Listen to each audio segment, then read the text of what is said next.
Okay, welcome back to Demetri's world. One moment.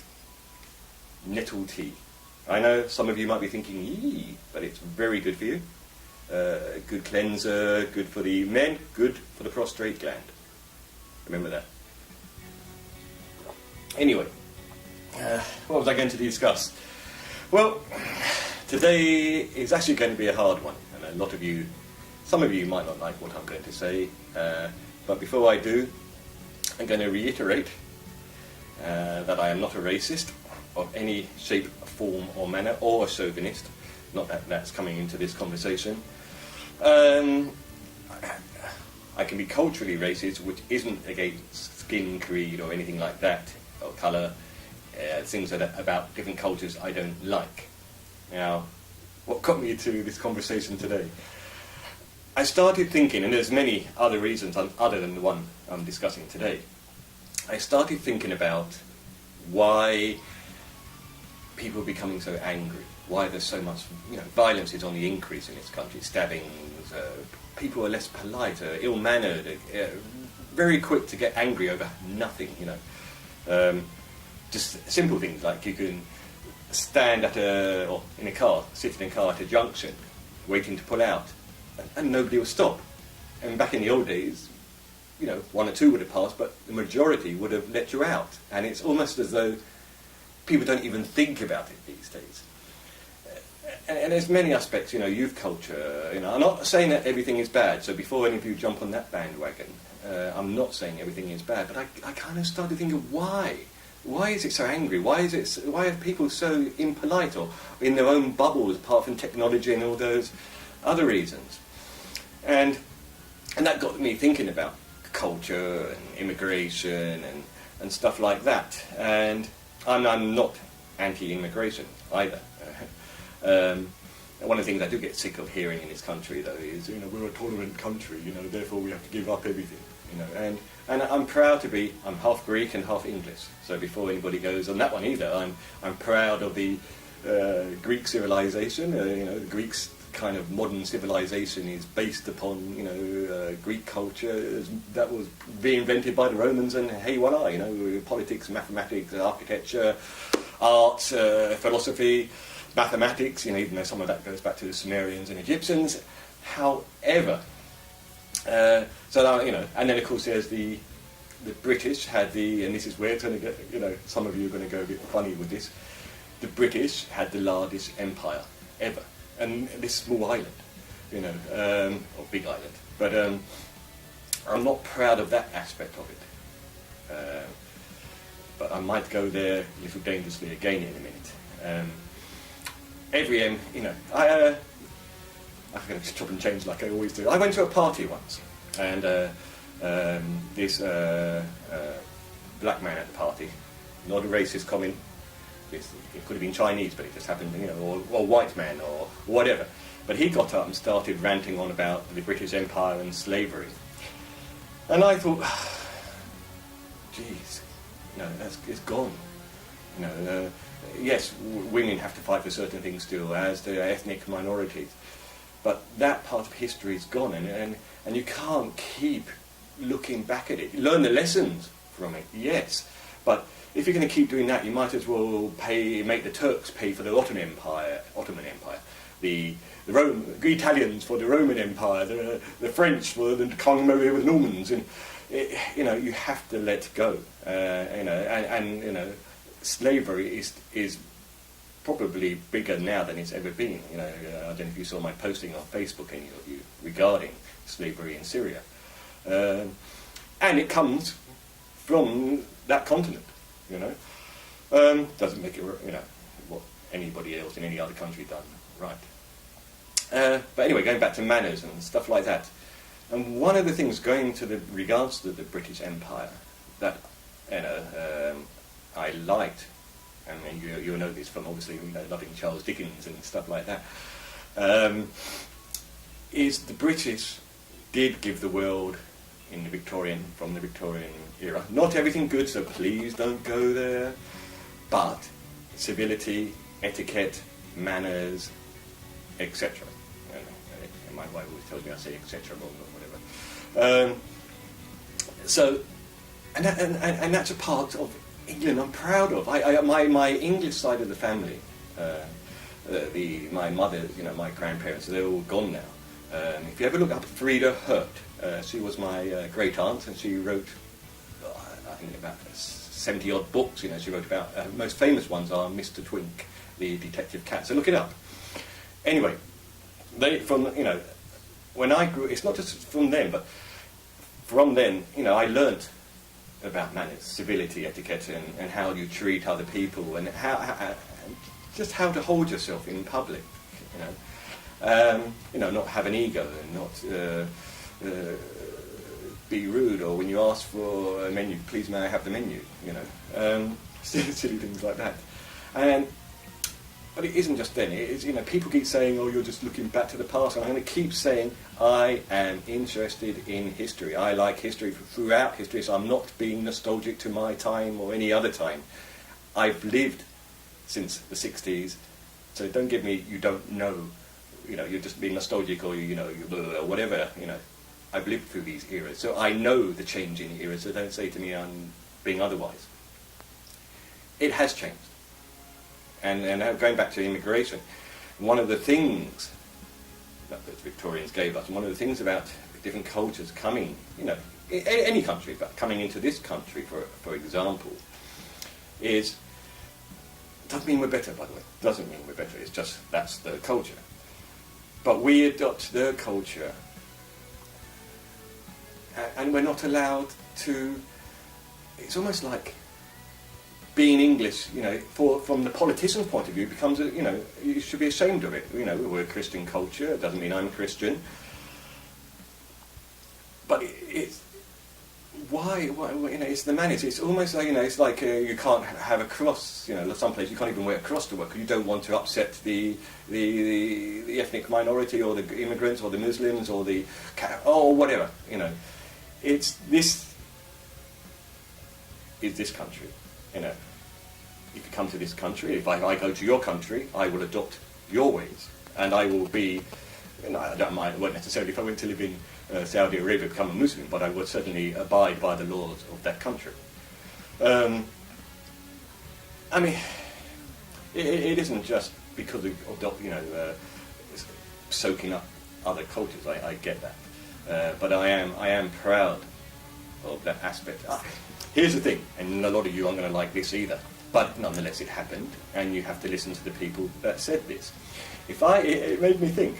But while I was training I was a little bit of minicab driving, dispatch riding as a motorcycle messenger, and me, I like to talk, as you may have noticed. I had one time.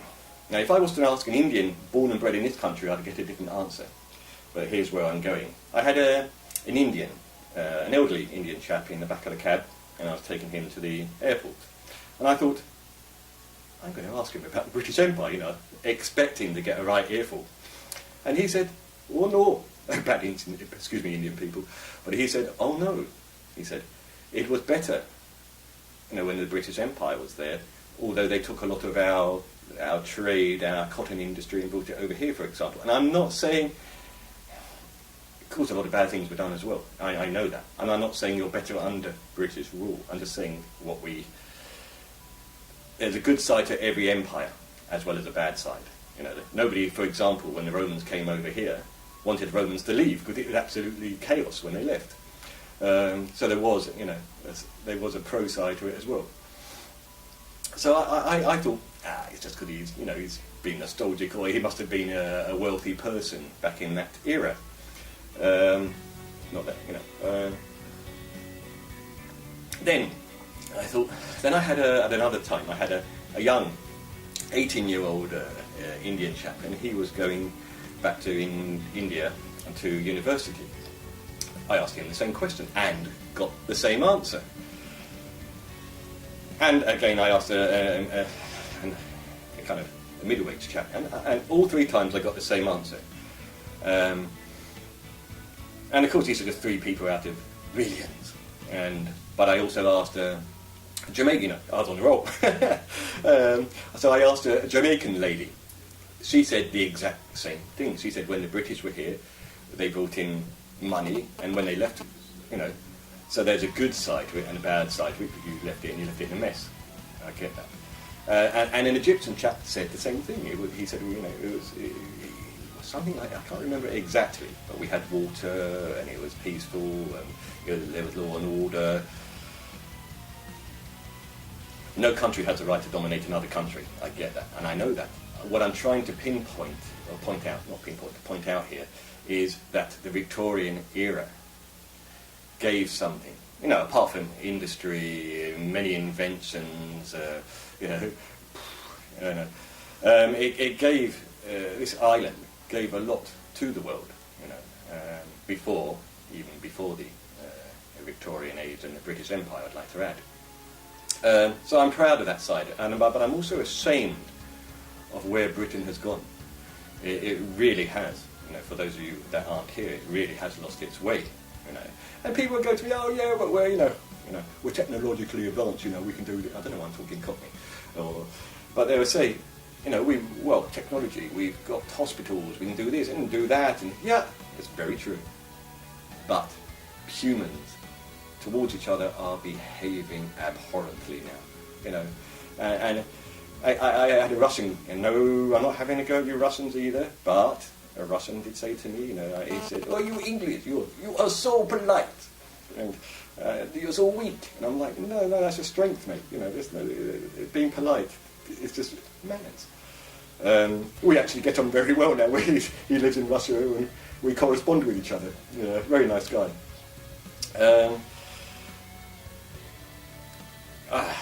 Youth culture. I would not like to be a young person today. I really wouldn't. Really wouldn't. Yeah. I'm going to go now. Am I going to go? I don't know. I have people, because if you don't know, I kind of run a restaurant as well, or manage a restaurant, I should say. And I'm half Greek, and I get Greek people that come in and go, well, get me the menu. And I just stand there looking at them, and after a lot of discussion, I'll be standing there, and eventually they get the hint. They say, please, and I'm not insulting my Greek culture. I'm saying, people will say to me, well, that's our culture. That doesn't make it right. Some cultures, slavery, for example, some cultures used to behead people or sacrifice or whatever. That doesn't make it okay. I like manners, and we are losing that in this world. We really are. And I'm talking about this country, but I'm sure it's not just this country. But Britain, has lost its way, and I'm repeating myself here, I know. The nettle tea, it's no alcohol in this, honestly, but I'm going to say goodbye now. I love humanity, love this world. I do think humanity has lost its humanity. If there's such a thing, almost saying goodbye, if there's such a thing as good and evil, and if I was evil, and I'm going to go to religion another time and address this topic again. If I was evil, I would work my way through man's animal state. I believe in the soul. I'm not saying I'm religious, but I believe in the soul. And if I was evil, I would work my way through man's animality. Our weaker states, greed, anger, selfishness, or whatever, animality. And evil's winning. I don't care what any of you guys say out there. If the world is a better place than the one I grew up in, you clearly didn't grow up in the world I grew up in. I believe that, for example, after the 1950s, and again, please, not everything was perfect, but after World War II, we almost had, I'd say, 40 years of Western society, and I'm talking about Western society here and not knocking others, almost had it right in certain areas. 50s, 60s, 70s, 80s. The 80s were very diverse in Western society. And I'm not talking about money, I'm talking about people here, real things, people, humans. Not, oh, there was a crisis here and a crisis there. You know, people sometimes go to me, oh, but you had the Cold War. Nothing happened. You know, a few spies might have got killed, but nothing happened. The 90s came along, and I'm sorry for you. You know, if you guys who grew up in that era are going to go, oh, we like the lovely. I get it. I get it. But if you weren't born before that, and you haven't got that interest in history like I had, you won't get it. From the 90s, corporate control, privatization, technology, all of these things are taking away our humanity. And suddenly it's become a disease. You know, PC correctness has taken away our humanity as well, because everything's a threat now. You know, you can't say anything. You can't. Oh, it's awful. If the Sun newspaper, awful newspaper, and I'm going to say it, if the Sun newspaper said tomorrow, we've done some kind of psychological, analytical, whatever, where some psychology, I can't talk with Sun. We've done some research, there we go, into people who wear black t-shirts. And we've discovered that there's some kind of synapses disease, and these people wearing black t-shirts are obviously more likely to do harm to others than people wearing white t-shirts. Totally untrue, of course. Look at what I'm wearing. But a lot of people would believe that. You know, blind being led by the blind. Eh? You know. Anyway, I really am going to say goodbye now. I have waffled a lot, and I'm very tired. I'm slightly fluish, so if I've mumbled a lot and my dialect has been a bit... we don't care, you know.